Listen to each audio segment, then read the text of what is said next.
She walked into the fastest hurdles field on the planet and turned it into a solo run.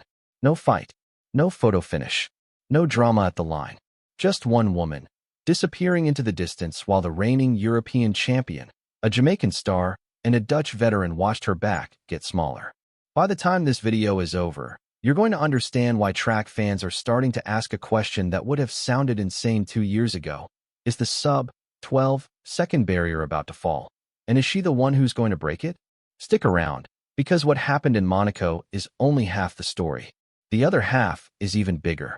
Before we get into it, if you're into track and field, Diamond League nights, and world record chases, hit that subscribe button and turn on notifications. We cover every major hurdles and sprint storyline as it happens, and you don't want to miss what's coming next in this one. Okay, let's get into it. Monaco, a field everyone wanted, and a race nobody else got to run. Let's set the scene. July 10th, 2026. The Hercules meeting in Monaco, part of the Diamond League circuit. Inside stayed Louis II under the evening lights. On paper, this was supposed to be one of the most competitive 100-meter hurdles fields assembled all season. Look at who was in the blocks. Pia Skrzyszowska, the reigning European champion, a woman who has been knocking on the door of the world's elite for years. Masai Russell, representing Jamaica, a country with one of the deepest hurdling traditions in history. Alaysha Johnson, an American talent who has been climbing the rankings all year. And Nadine Visser of the Netherlands, one of the most consistent hurdlers Europe has produced in the last decade. For serious contenders, for different countries, for completely different styles. This was billed as a genuine title fight. Within the first 3 hurdles, you could already feel the race tilting. By hurdle 5, it wasn't tilting anymore, it was over. Masai Russell was clear. Not by a stride, not by half a stride. She was simply gone, hurdling with a rhythm that looked almost mechanical in its consistency. Never breaking form, never chopping her steps, never fighting the barriers the way even great hurdlers sometimes do under pressure. She crossed the line in 12.20 seconds. That mark alone rewrote the Monaco meeting record books. Behind her, Alaysha Johnson came through for second in 12.38. Nadine Visser grabbed third in 12.49. And Pia Skrzyszowska, the European champion, remember, could only manage fourth. Here's why that gap matters so much if you don't follow hurdling closely.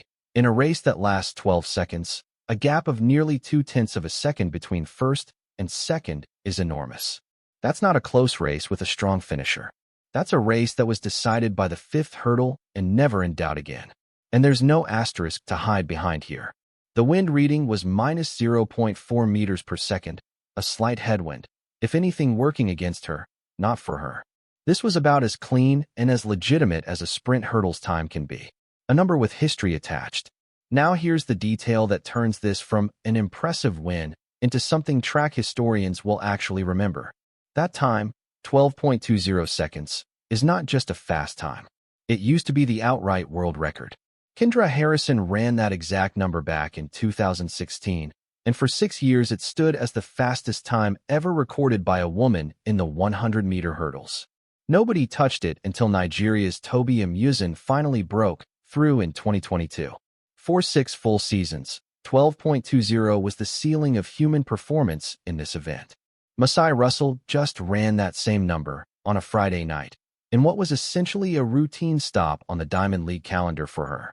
A time that once required a superhuman, once-in-a-generation performance to reach has become, for her, simply what happens when she's healthy and locked in. That context matters because it isn't just about beating the field in Monaco.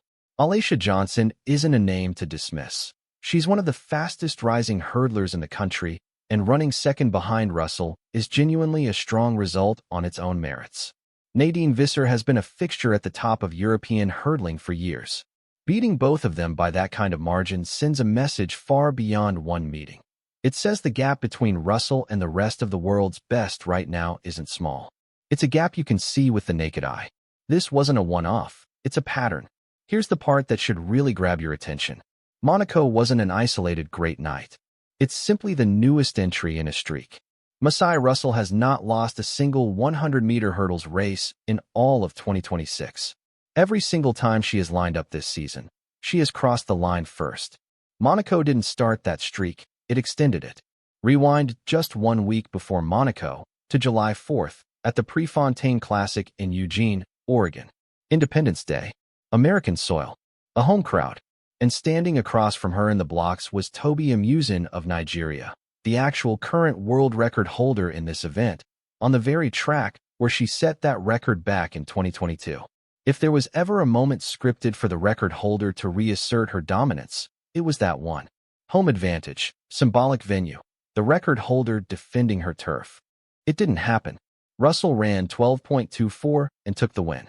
Amusan finished second, a tenth of a second back. Russell beat the world record holder on the world record holder's own track in front of an American crowd and made it look almost unremarkable. So step back and look at what's actually happening this season. Masai Russell isn't just winning races. She is systematically working her way toward history. The number everyone's talking about. The current outright world record in the women's 100-meter hurdles sits at 12.12 seconds, set by Tobi Amusan in the semifinals of the 2022 World Championships in Eugene, with her famous, wind-assisted 12.06 coming in the final that same day, a time that doesn't count for record purposes because of the wind reading. Russell's personal best currently stands at 12.14 seconds, run back in May 2026 in Xiamen, China.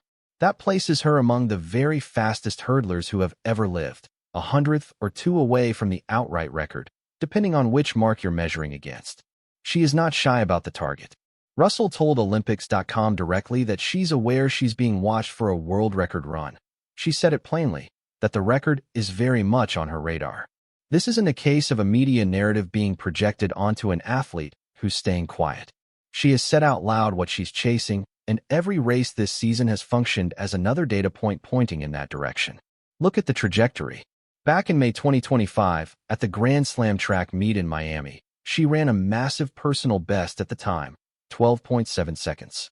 Just 1 year later, in Xiamen, she had shaved that down to 12.14. Every single season, the number keeps dropping. That's not a fluke. That's a curve, and it's trending toward one place. Track fans have started openly floating a barrier that has never once been broken by a woman in this event, a sub-12-second 100-meter hurdles race. Some of the greatest hurdlers who have ever lived got close. Nobody has gotten there. Russell has publicly said she believes that wall will eventually come down, and she isn't ruling herself out as the one to do it. The road that got her here wasn't easy. To understand why all of this feels so significant, you have to go back 2 years, to the summer of 2024 in Paris. It's worth remembering that Russell's path here wasn't a straight line upward. Back in 2023, at the World Championships in Budapest, she fell during a race. A brutal setback that shook her confidence heading into what should have been the biggest year of her career. She had turned professional without a major sponsor behind her, and by her own account, self-doubt crept in during that period. She had real rebuilding to do, mentally as much as physically, before she ever got to stand on an Olympic start line.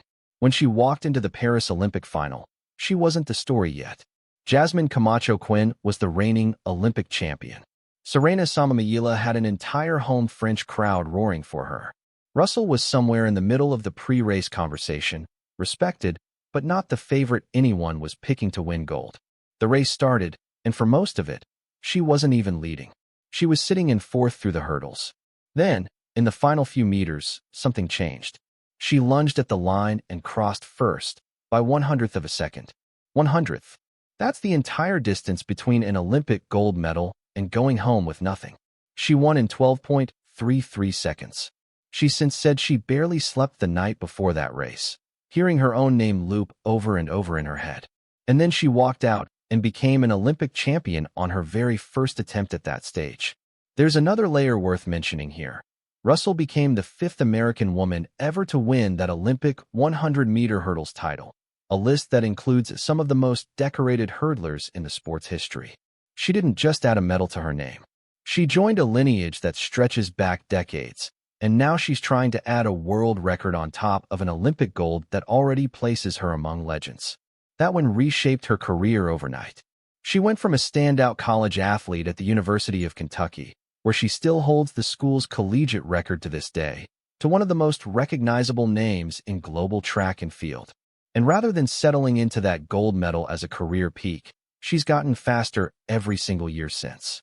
Bring it back to the present. Russell trains out of Lexington, Kentucky, under her longtime coach Lonnie Green, the same coach who guided her all the way through her college career.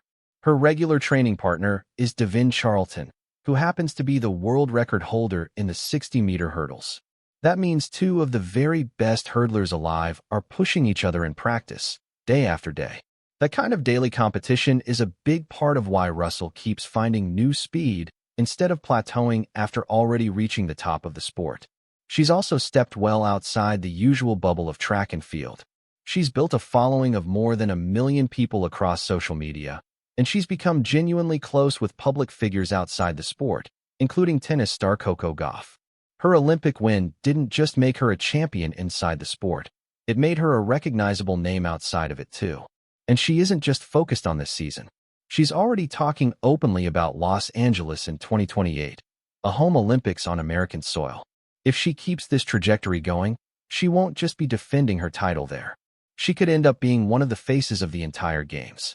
So here's where things stand after Monaco. Masai Russell is unbeaten in the 100-meter hurdles through all of 2026. She has gone head-to-head with the reigning world record holder on that record holder's own home track and won. She holds one of the fastest times ever recorded in the history of the event.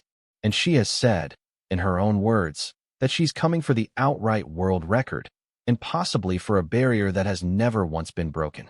The Diamond League season still has ground to cover. The circuit wraps up in Brussels in early September, and every meeting between now and then is another opportunity for the record books to be rewritten. Every time Russell steps into the blocks for the rest of this season, there's a real chance that something historic happens. She's not hiding what she wants, and she isn't playing it safe about saying it. She wants the record. She believes it's coming.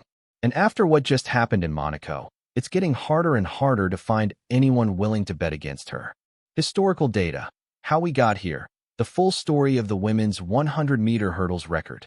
To really appreciate what Russell is chasing, it helps to understand just how long and hard-fought this record's history actually is. The event has been officially recognized by World Athletics, known until 2019 as the IAAF, since 1969. The very first ratified world record was 13.3 seconds, set by Karen Balzer of East Germany on June 20, 1969. Just months later, on September 5, 1969, Balzer became the first woman ever to break 13 seconds in the event, running 12.9. Through the 1970s, the record kept falling in small increments as training methods and hurdle technique advanced.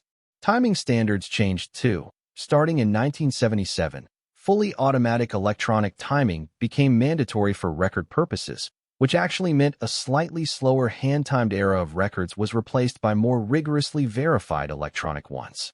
The record continued to be chipped away at across the 1980s and 1990s, era by era, as the event grew more competitive and specialized. But the modern chapter of this story really begins with Kendra Harrison. In 2016, Harrison ran 12.20 seconds, breaking the previous record and setting a mark that would go unmatched by any woman on the planet for 6 consecutive years. Think about that span. An athlete could turn pro, compete through several full Olympic and World Championship cycles, and never see that number touched. That's how dominant Harrison's 12.20 was for the sport. It finally fell in 2022, when Tobi Amusan of Nigeria ran 12.12 seconds in the semifinal round of the World Championships in Eugene, Oregon, the same city, notably, where Russell would later beat Amusan on that very track in 2026. Amusan's semifinal 12.12 stands as the current official world record. Later that same day, in the final, Amusan ran an even faster 12.06. But that time carried a wind reading that exceeded the legal limit for record purposes, so it doesn't count as the official mark, even though it remains the fastest time any woman has ever run over this distance under any conditions. That leaves the event at a fascinating point in 2026. The outright record is Amusan's 12.12. Right behind it sits Russell's 12.14 from Shaman, making her one of the very small handful of women in history to have ever gotten within 0.02 of a second of the record.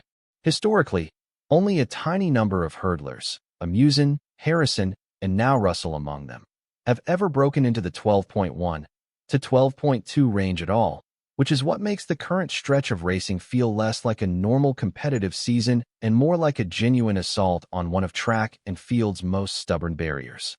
No woman has ever run this event in under 12 seconds.